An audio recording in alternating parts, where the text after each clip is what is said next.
Doctor Kamal Kumar और यहाँ सभागार में उपस्थित विद्वज्जन एवं प्यारे विद्यार्थी, सबसे पहले तो इस समारोह एक तरह से जो ये संगोष्ठी है एक समारोह के रूप में आयोजित हो रही है, तो इसके सूत्रधार डॉक्टर रमाकांत राय जी के प्रति मैं हार्दिक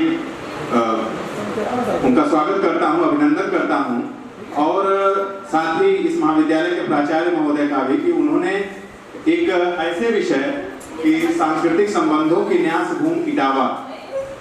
प्रायः हम लोग जब बात करते हैं तो बड़ी बड़ी बातों में हम लोग अपने मूल को ही भूलते जाते हैं और यह एक नई परंपरा है। जहां तक हमने राष्ट्रीय संगोष्ठियों में देखा है, यह एक नई परंपरा है कि जो हमारा कर्म क्षेत्र है, जो जहां हमारा जन्म हुआ है, जो हमारा कर्म क्षेत्र है, उसके प्रति हम कुछ ऐसा करें जिससे उसकी पहचान बने। हालांकि डॉक्टर रमाकांत राय ट्विटर पे काफी सक्रिय रहते हैं और उन ट्विटर के माध्यम से उन्होंने इस महाविद्यालय और इटावा के संदर्भ में काफी जानकारी कई बार साझा की है। मैं इस जो इटावा का नाम है पहली बार उनके ट्विटर अकाउंट से ही जाना कि इसको कभी इष्टिकापुर कहा जाता है और आज इस संगोष्ठी में जो इससे पहले का सत्र हुआ उसके माध्यम से हम सभी को नई नई बातें पता चली। तो एक तरह से यह जो राष्ट्रीय संगोष्ठी है यह अपने कर्म भूमि के प्रति कृतज्ञता ज्ञापन का एक माध्यम भी है और आज की जो यह राष्ट्रीय संगोष्ठी है इसमें जो इटावा है, इटावा जनपद है, प्रायः हम लोग जो इसको जानते रहे हैं, यहाँ खास एक कुछ इसका राजनीतिक पहचान रही है और सुबह से हमने जो भी सुना है उसके माध्यम से पता चला कि इसका कितना पौराणिक, ऐतिहासिक, सांस्कृतिक या साहित्यिक महत्व कितना रहा है। हम लोग साहित्य के विद्यार्थी भी जो जब तैयारी करते हैं तो प्रायः जनरल नॉलेज के प्रश्नों की तरह से छू के चले जाते हैं कि इटावा देव की जन्मभूमि रही है, नीरज की जन्मभूमि रही है। लेकिन जब हम 2 दिन पहले जब आना हुआ यहाँ पे मैंने ब्राउज़र देखा तो सबसे पहले मेरी दृष्टि गई नीरज पे, क्योंकि नीरज मेरे प्रिय कवि रहे हैं और मैं नीरज की गीतों का, उनकी गजलों का, उनकी कविताओं का अध्ययन करता रहा हूँ। ऐसे में ये जानना मेरे लिए बड़ा रोचक रहा कि नीरज यहीं के रहे हैं और वो यहीं के नहीं रहे बल्कि उनकी संघर्ष भूमि भी ये रही।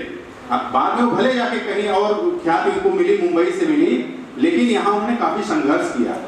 तो मैं अध्यक्ष महोदय से थोड़ी सी अनुमति जरूर लूंगा कि बीच बीच में मैं नीरज के गीतों को, उनके दोहों को, उनकी गजलों के कुछ पंक्तियां साझा आपसे करूंगा, लेकिन क्योंकि हमारे साथ केवल 2 ही वक्ता इस सत्र में बचे हुए हैं तो हमारे पास समय भी है और मौका भी है। तो लेकिन सबसे पहले मैं चाहूंगा कि हमारे आज के वक्ता जो हैं डॉक्टर कमल कुमार, जो पेशे से चिकित्सक हैं, चंबल फाउंडेशन के बोर्ड मेंबर हैं, वे आए और इटावा के सांस्कृतिक पक्ष पर अपनी बात रखें। डॉक्टर कमल कुमार सर, आप आमंत्रित हैं, आए अपनी बात रखें।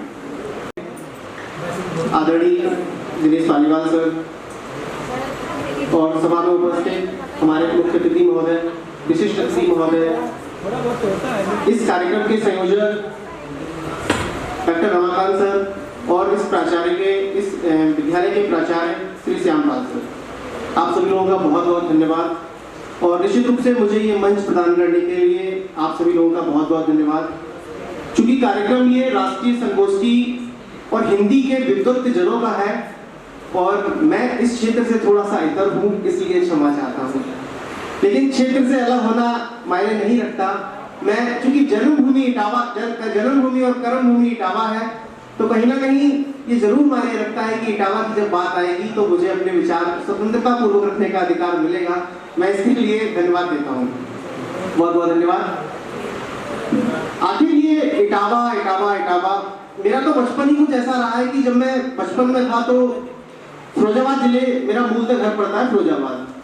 कुछ पुनर्जन्म की कहानियां होती थी तो मेरे माता पिता बताया करते थे। जब मैं बहुत छोटा था, 2 साल का 3 साल का, बोलना शुरू किया होगा तो चलो इटावा चलो इटावा चलो इटावा के नाम से कुछ बोला करता था, और उस टाइम तक मैंने इटावा देखा नहीं था। लेकिन परिणाम कुछ हुआ कि 2013 के बाद में जब मैं इटावा में आया तो इटावा इतना मन में रच बस गया कि इसके लिए कुछ कर गुजरने की शक्ति हमेशा से रही कि नहीं, इसके लिए कुछ करना चाहिए। जैसा कि अभी हमारे संचालक महोदय ने बताया कि कर्म भूमि के लिए आपको कुछ ना कुछ करना ही चाहिए, यही आपका प्रतिफल होता है। जो मतलब आपका ऋण होता है वो ऋण तभी अदा होता है जब अपनी कर्म भूमि के लिए कुछ करते हैं। बस ऐसा ही, क्योंकि हमारे ब्राउज़र में कुछ एक छोटा सा शब्द लिखा हुआ है, जैविक विविधता का केंद्र, भौगोलिक विविधता का केंद्र, पर्यटन का केंद्र। तो मैंने भी अपना कुछ कार्य इसी क्षेत्र में किया हुआ है, इटावा को बहुत ज्यादा कोशिश की है, घूमा हुआ है।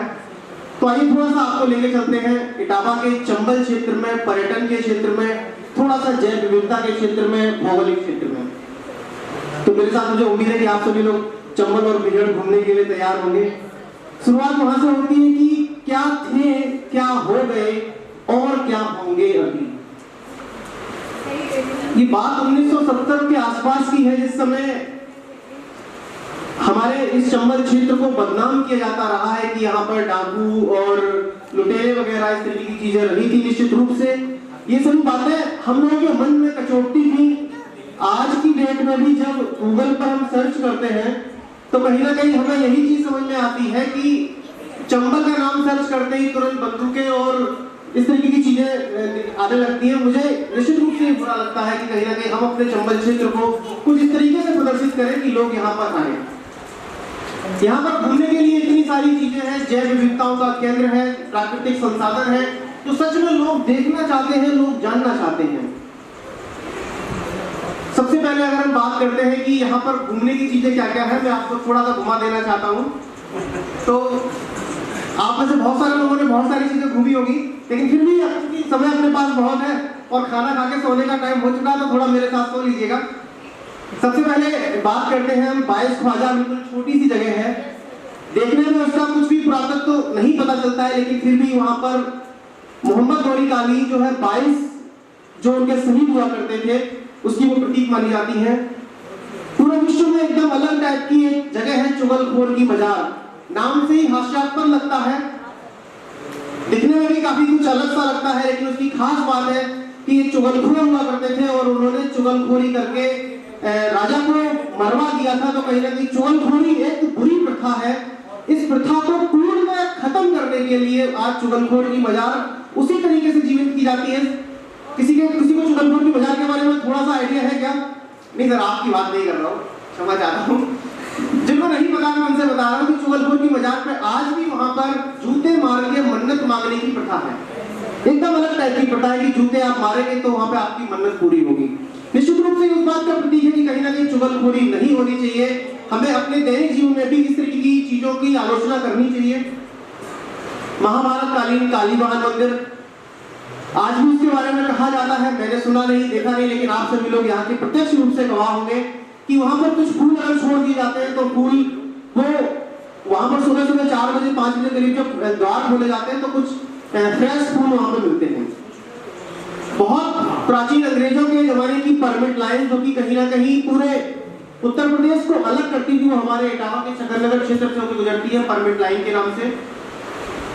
एक बहुत ही बड़ी बात कहूंगा कि विश्व का सबसे विकासशील गांव, अगर हम विश्व के सबसे बड़े विकासशील गांव की बात करते हैं तो वो सैफई हमारे इटावा में है। आज से 6-7 साल पहले की बात करेंगे तो पूरे उत्तर प्रदेश में इतना बड़ा कोई ऑडिटोरियम नहीं था जितना बड़ा ऑडिटोरियम हमारे सैफई में था। उस समय की बात कर रहे हैं हम।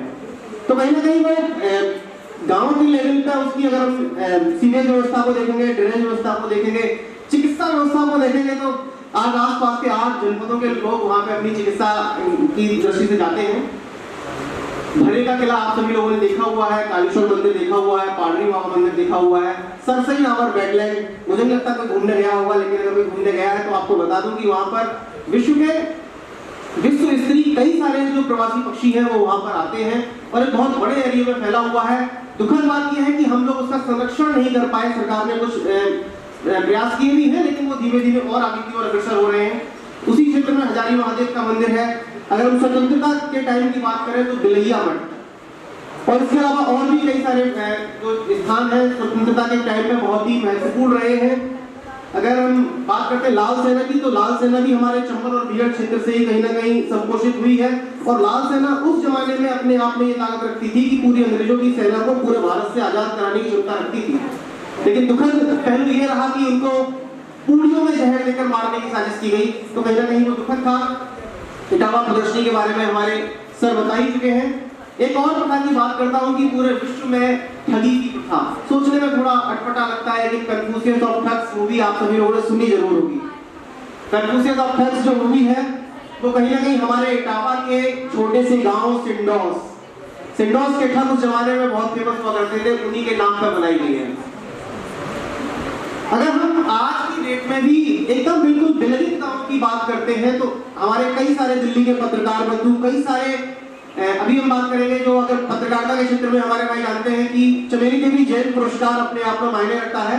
और वो अभी नीतू जी यहाँ पे आई थी, उन्होंने चंबल की जो बिलगित क्षेत्र है, इटावा के जसवंत नगर की घोड़ा और पूछरी, उन पर काम किया और उनको पिछली वर्ष उसी काम पर चमेली देवी जैन पुरस्कार मिला।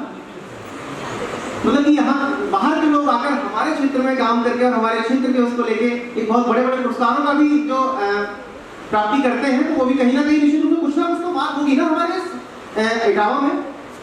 ऐसे ही एक बात करते हैं एशिया का पहला ब्लॉक। निश्चित रूप से मैं विश्व की बात कर रहा हूँ, विश्व की बात है तो कहीं ना कहीं हमारे दिल में अच्छा भी लगता है।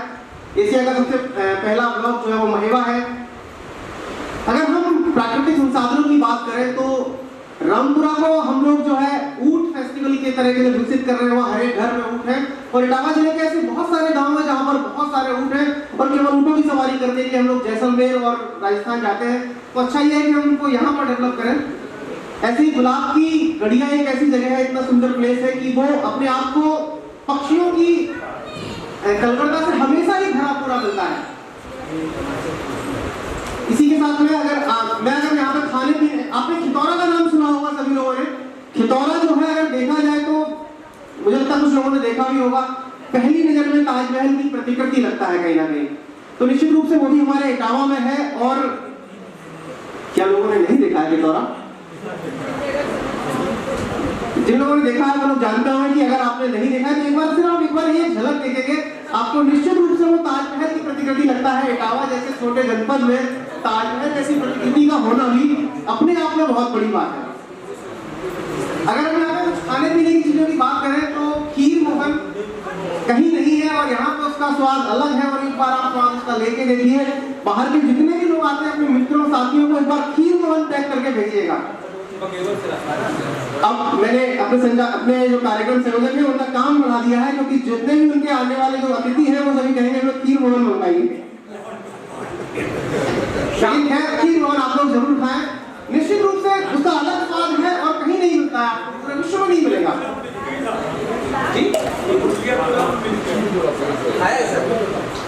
आज की डेट में घोड़ा क्या है, सबसे फेमस है, सबको पता है, सबने पी है। और आज की डेट में उसकी जो प्रसिद्धि है वो इतनी ज्यादा हो गई है कि पूरे विश्व का कहीं का भी कोई भी पत्रकार अगर हमारे इटावा जिले में प्रवेश करता है तो सबसे पहले वो अपना पहला इंटरव्यू घोड़ा चाय पे ही लेना चाहता है। ये बात मैं मतलब कि आज भी सुन रहा था, तो कहीं ना कहीं बहुत ही चीजें छोटी होती है लेकिन प्रसिद्धि की बात होती है। एक और चीज खाने की बहुत फेमस है यहाँ पर, उदी के मिमोड़े नहीं खाए तो कुछ भी नहीं खाए आपने।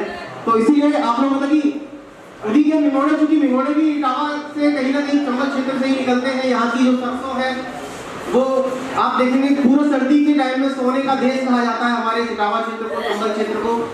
तो कहीं ना कहीं ये बहुत ही अविस्मरणीय चीज है। अगर हम जैव विविधताओं की बात करें तो जैव विविधताओं के लिए अगर देखेंगे तो इंडियन स्कीमर जो प्रजाति है प्रवासी पक्षियों की, वो हमारे केवल और केवल चंबल क्षेत्र में पाई जाती है। अगर हम घड़ियाल की बात करें, मेरे पास में कई अमेरिका वगैरह से भी लोगों के फोन आते हैं, कई बार लोग घूमने भी आना चाहते हैं कि घड़ियाल जो है, घड़ियाल वो केवल और केवल हमारे चंबल क्षेत्र में मिलते हैं। और आप कल्पना नहीं करेंगे कि पूरे विश्व के, मैं पूरे विश्व की बात कर रहा हूँ, पूरे विश्व के 80% घड़ियाल केवल और केवल चंबल में मिलते हैं। ये बहुत ही सोचनीय बात है। अब आप लोग बहुत लोग सोच रहे हैं हमने तो घड़ियाल आज तक नहीं देखे, कुछ लोग सोच रहे होंगे ऐसा, लेकिन हमारे चंबल में घड़ियाल हैं। और एक और चीज की बात कर रहा हूं मैं कि डॉल्फिन, जो लोग कभी डॉल्फिन का नाम सुनते हैं तो वो कहीं ना उनके दिमाग में आता है कि डॉल्फिन के लिए हमें उड़ीसा की चिल्का झील जाना पड़ेगा और आप वहां जाएंगे, इतना सारा खर्चा करेंगे, 10,000 रुपए खर्च हो जाता है, उसके बाद में आप डॉल्फिन देख पाते नहीं देख पाते, किस्मत की बात होती है वहां भी। लेकिन यहाँ पर अगर हम बात करेंगे तो यहाँ पर डॉल्फिन हमें बहुतायत में देखने को मिलती है और कम से कम अपने इटावा के परिक्षेत्र में बहुत सारी डॉल्फिन हैं। तो पर्यटन की दृष्टि से भी हमारा ये जो क्षेत्र है बहुत ही उम्दा हो सकता है। हम लोगों को लगातार इस पर कार्य करने की जरूरत है, थोड़ा सा लोगों को जागरूक करने की जरूरत है। कहीं कुछ कमियां होती हैं, कहीं कुछ कमियों के अलावा अच्छी चीजें भी होती हैं, तो हमें कमियों को दूर करना है, अच्छी चीजों को बढ़ाना है। इस तरीके से हमारा जो पूरा क्षेत्र है निश्चित रूप से एक अच्छे रूप में विकसित होता रहेगा और होता रहेगा, ये सच्चाई है। ऐसे ही अगर हम बात करते हैं कि जो चंबल की बात करें तो चंबल अपने आप में हमारे जो जब प्रथम सत्र चल रहा था तो बताया था कि इटावा का पानी जो है चिकित्सा के रूप में उपयोग किया जाता है। जो आनंद पट्ट के लेखक थे वो उनको यहाँ पर रखा गया था अंतिम दिनों में, क्योंकि इटावा के जो पानी है, इटावा के पानी को चिकित्सा के लिए बताया गया था। निश्चित रूप से कहीं ना कहीं मैंने भी ये चीज महसूस की है कि लोग कहते हैं कि चंबल का पानी इसने पी लिया वो बागी हो गया। तो कहीं ना कहीं मुझे लगता है कि ये जो है डिप्रेशन की दवा है। तो कहीं ना कहीं हम लोग जो भी डिप्रेशन में जाते हो एक बार चंबल घूम के जरूर आए और उसका पानी जरूर पिए। मैं दावे के साथ कह सकता हूँ कि उस दिन से आपको बगावत, वो जुनून, वो जोश जो कि हमारे इटावा को लगातार विकसित करने के लिए जरूरी है, आवश्यक है, वो निश्चित रूप से आएगा। तो इसी तरीके से हम लोग लगातार कार्यक्रम कुछ ना कुछ करते रहते हैं, क्योंकि हमारा मानना यह है कि जैसे अभी बात चल रही थी कि हिंदी साहित्य के लोग क्या कर सकते हैं। हिंदी साहित्य के लोग वो कर सकते हैं कि वो अकेले में बैठ के एक पूरे क्षेत्र की भौगोलिक दृष्टि के बारे में, एक किसी भी चीज के बारे में सोच सकते हैं, एक नई कहानियां बना सकते हैं, नए गीत बना सकते हैं, नया जोश पैदा कर सकते हैं, नई चीजें पैदा कर सकते हैं। निश्चित रूप से तो ये सेमिनार हम लोगों के इटावा जनपद की प्रोन्नति के लिए भी कहीं ना कहीं उन गीतों के माध्यम से, उन कहानियों के माध्यम से, उन कथानकों के माध्यम से, उन अकेले कमरे में सोची हुई बातों के माध्यम से, सोच सबसे बड़ी चीज होती है ना, सोच से ही तो शक्ति पैदा होती है।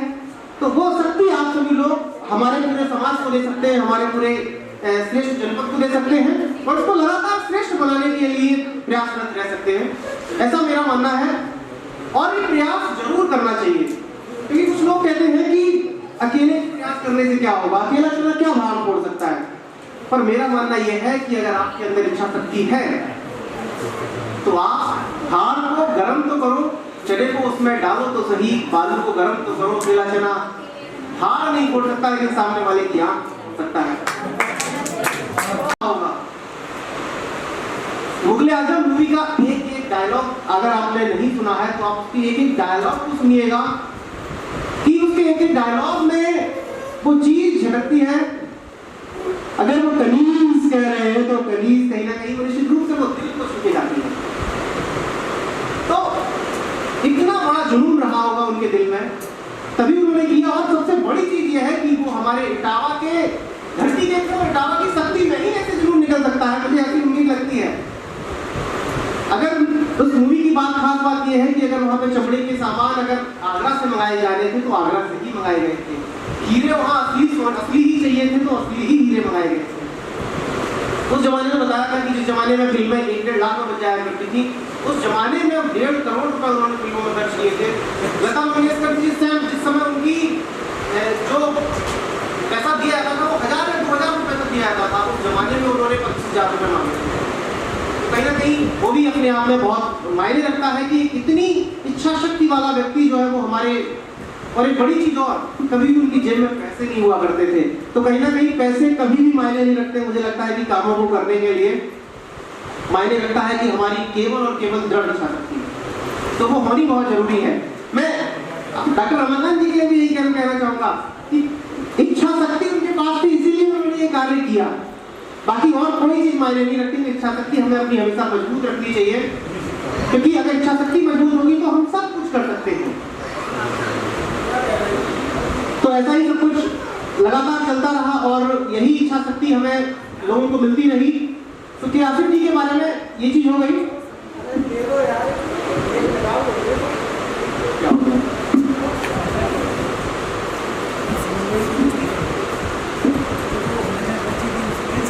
इसके अलावा यहाँ पर और भी बहुत सारी चीजें हैं, दर्शनीय स्थल है, आप सभी लोग भी उनको दर्शनीय देखने की कोशिश कीजिएगा। हर एक चीज को आप अपने व्यू से सोचने की कोशिश कीजिएगा, और मुझे लगता है कि हम लोग उन उम्मीदों में लगातार सफल होते रहेंगे। जैसे कि हम बात करें तो आप लोग कल्पना करिए कि चंबल के घाट पर कोई कैंपिंग का आयोजन कर सकता है क्या? जो आप कैंपिंग वगैरह जो है आपने सोचा होगा कि आप मसूरी में या फिर हरिद्वार में, जो हमारे अभी आशीष जी बता रहे थे कि हम लोग लद्दाख वगैरह जाते हैं, तो लद्दाख में हमने वो चीज महसूस की है।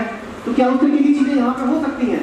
लेकिन हम लोगों ने ऐसा कर दिखाया है। हम लोग लगातार इसके लिए प्रयासरत हैं कि अभी न्यू ईयर की बात है, न्यू ईयर पे हम लोग की एक रॉक नाइट पार्टी के नाम से एक पार्टी हुई थी, जिसमें कि सिंहगढ़ घाट, जो कि कभी पूरे विश्व में अपने भय और आतंक का पर्याय रहा करता था, ऐसे घाट पर हम लोगों ने रात के 12 बजे परिवारों के साथ मिलके केक काटा, नंबर्स मनाया। तो ये बहुत ही बड़ी चीज है। धीमे धीमे ये चीजें आती रहेंगी। अभी जल्दी हम लोगों ने एक चीज और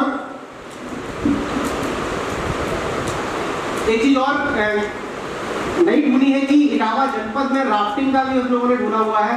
तो कल्पना भी नहीं कर सकता है कि इटावा जनपद में राफ्टिंग भी हो सकती है। तो निश्चित रूप से लेकिन हम लोगों ने वो प्रयास किया है, और शायद आशा रहेगी सभी लोगों का सहयोग रहेगा तो सफल होगा। समय बहुत अधिक हो गया है। एक पर्ची मेरे पास आ गई है, इसको पढ़ दे रहा हूँ। पर्ची पे लिखा हुआ है, कौन कहता है कि स्वप्नों को न आने दे हृदय में, दे उदय होते लिए कुछ दे नैनों के जिले में, किंतु जग के पंथ पर्यंत स्वप्न दो तो सत्य दो सो, स्वप्न पर ही मुक्त मत हो, सत्य का भी ज्ञान कर ले, पूर्व चलने के बटों की बाट की पहचान कर ले। बहुत बहुत धन्यवाद। Thank you. धन्यवाद। आप एक चिकित्सक होकर भी इटावा जनपद को इतनी बारीकी से और इतना सूक्ष्म दृश्य आपने देखा और दिखाया है। तो आपने चाहे चुगलखोर की बाजार हो, जहाँ जूते मारकर मन्नत मांगने की प्रथा हो, या यहाँ का पर्यटन, यहाँ के जो पर्यटन स्थल हैं, या विश्व का सबसे बड़ा जो विकासशील गांव सैफई है, या एशिया का जो सबसे बड़ा ब्लॉक है, तो या ये कहा जाए कि इटावा में ताजमहल की भी प्रतिकृति है। तो बहुत सारी बातों को आपने बताया है जिसको हम सभी को जानना चाहिए, और इटावा की पहचान, उसकी अपनी ये मूलभूत जो विशेषताएं हैं वह हो। आपने खान पान की ओर भी दिखाया कि यहाँ के खान पान में क्या चीजें प्रसिद्ध हैं। वास्तव में यही होना चाहिए। लोकल टू ग्लोबल की जो बात कही जा रही है, यही चीजें हैं कि हमारी जो मौलिक विशेषता है, उन मौलिक विशेषताओं को हम सुरक्षित रखें। और निश्चित रूप से यह संगोष्ठी जो है इस दिशा में एक कारगर प्रयास है। यह उन विशेषताओं को निश्चित रूप से बचाने का या उस दिशा में एक काम करने का एक महत्वपूर्ण शुभारंभ है। जैसा मैंने अध्यक्ष महोदय से अनुमति ली थी कि मैं निश्चित रूप से नीरज जी पर कुछ बातें करूंगा। वास्तव में हम नीरज जी को प्रेम की कविताओं के रूप, मतलब प्रेम के कवि के रूप में जानते हैं, लेकिन वह निखिल प्रेम के कवि हैं ऐसा नहीं है। जीवन मूल्य और मानव मूल्य उनकी कविताओं में है। उनकी पहचान इस पर भी होनी चाहिए। उनकी कुछ पंक्तियां मैं सुना करके और फिर अपने अगले वक्ता की ओर मैं बढ़ूंगा। उन्होंने लिखा है, जब हम बात करते हैं कि वो केवल प्रेम के कवि हैं, तो इस संदर्भ में उनकी कुछ लाइनें हैं, देखिएगा। पहले इन सब के लिए एक इमारत गढ़ लूं, पहले इन सब के लिए एक इमारत गढ़ लूं, फिर तेरी सांवली अलकों के सपने देखूंगा, पहले हर दीप के सर पर कोई साया कर दूं, फिर तेरी भाल पे चंदा की किरणें देखूंगा, फिर तेरी भाल पे चंदा की किरणें देखूंगा। तो इन्हीं पंक्तियों के साथ मैं अपने अगले वक्ता और अध्यक्ष डॉक्टर दिनेश जी पालीवाल को आमंत्रित करता हूं, जो वरिष्ठ कथाकार हैं और उपन्यासकार हैं। मैं आपको आमंत्रित करता हूं, आए और अपना अध्यक्ष उद्बोधन दें।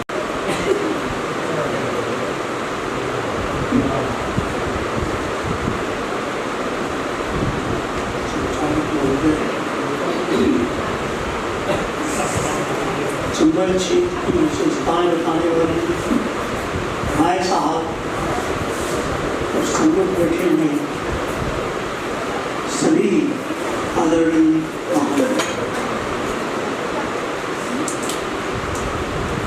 कहानी पर बात करने से ज़्यादा अच्छा है कहानी को पढ़ना। अच्छा है कि हमारे बंधु ने लखनऊ दूरदर्शन से सारी कहानियाँ मांगी हैं, मैं उनकी सेवा में जरूर प्रस्तुत करूँगा। आप कहानियाँ पढ़ें, उन्हें नाटकीय रूप में देखें। कई कहानियाँ हमारी नाटक के रूप में प्रस्तुत हैं दूरदर्शन में भी और यूट्यूब पर। मैं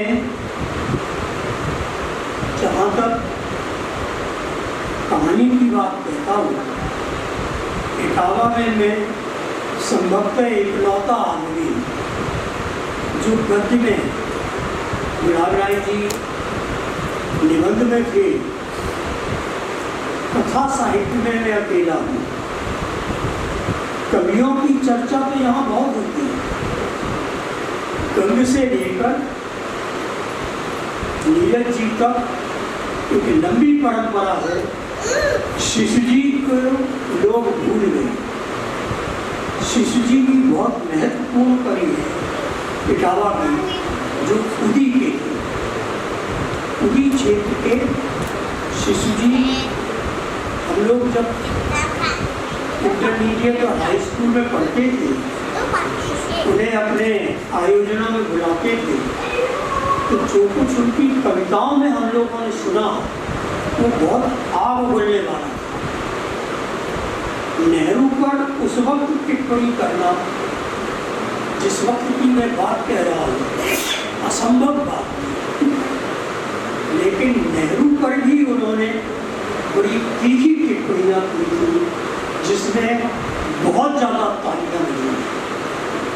वजह थी, लोग नौदेखी बातें तो करते हैं, लेकिन वास्तविकताओं पर बहुत कम ध्यान देते हैं। उन्होंने एक पंक्ति लिखी थी गीत में कि जिसको हमने हीरा समझा वह कंकड़ निकला, ऐसा तो हमने सोचा नहीं। ये कंकड़ निकलने वाली जो बात है, ये इटावा का ठेठ है। कंकड़ जब खाने में आ जाता है, चावल में आ जाता है, हम सब लोग जानते हैं बातों का क्या है। ये कंकड़ जवाहरलाल नेहरू थे, राजनीति थे। ये बात कहने वाला कवि शिशु था। नीरज जी उतनी तीखी बातें नहीं कहते, लेकिन वे भी संकेतों में कुछ बातें कह जाती थी। लोग चले जब राजभवन को, मुझको याद कुटी की है। उन्हें कुटी की याद आती थी, गांव की बात याद आती थी जब लोग राजभवन में पहुंचे। ये यहाँ के तेवर का सुधार, मैंने उस तेवर को अपनी कहानियों में व्यक्त किया है। वक्त नहीं है सारी कहानियों का सार संक्षेप बताने के लिए, इसलिए असल बात यह है कि कहानी के क्षेत्र में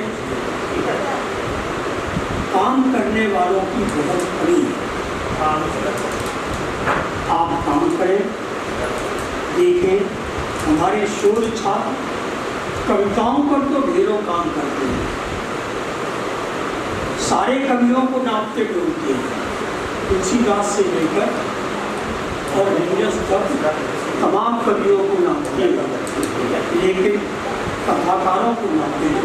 वृंदावन लाल वर्मा से लेकर हम लोगों तक और प्रेमचंद से लेकर हम लोगों की कहानी का लगातार आप देखें तो कहानी का विकास आपको देखने को मिलेगा। कहानी के बाद नई कहानी के बाद कहानी, ये सारी कहानियों की बुराएं जो चली हैं इनका अध्ययन करें तो पाएंगे कि कहानी में भी बहुत कुछ अध्ययन करने के लिए आपको मिलेगा। इन शब्दों के साथ मैं आपका बहुत धन्यवाद दूंगा कि आपने मुझे अवसर दिया। आपने एकदम अध्यक्षीय उद्बोधन किया और बड़े ही सागर्भिक ढंग से, बड़े संक्षिप्त संबोधन में आपने इटावा के तेवर की बात की और उस तेवर में भी नीरज की पंक्तियों का हवाला दिया। लोग चले जब राजभवन में तो मुझे कुटीर की याद आई। तो वास्तव में आपने जो कहा कि नीरज उतनी कटु बातें नहीं कहते थे, वास्तव में यह सही है कि नीरज कटु बातें नहीं कहते थे।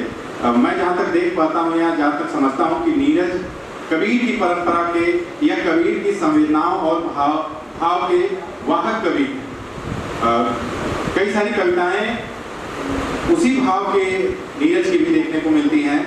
चाहे जब कबीर कहते हों कि अमन है इस मस्ताना अमन को होशियारी क्या, तो नीरज भी कहते हैं कि हम तो मस्त फकीर अपना कोई नहीं ठिकाना रे, जैसे आना जगने वैसे जाना प्यारे।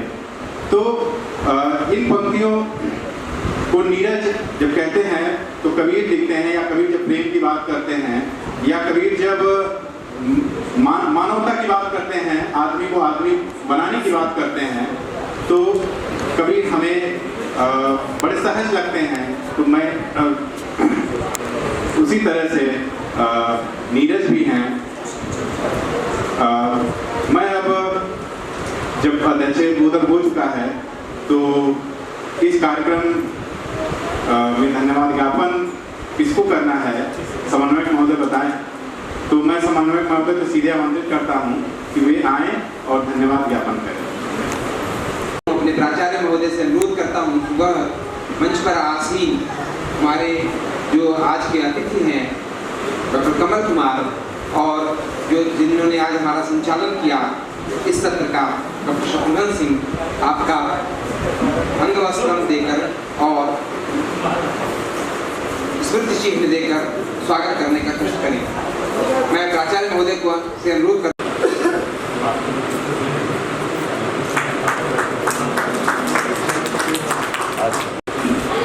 मैं प्राचार्य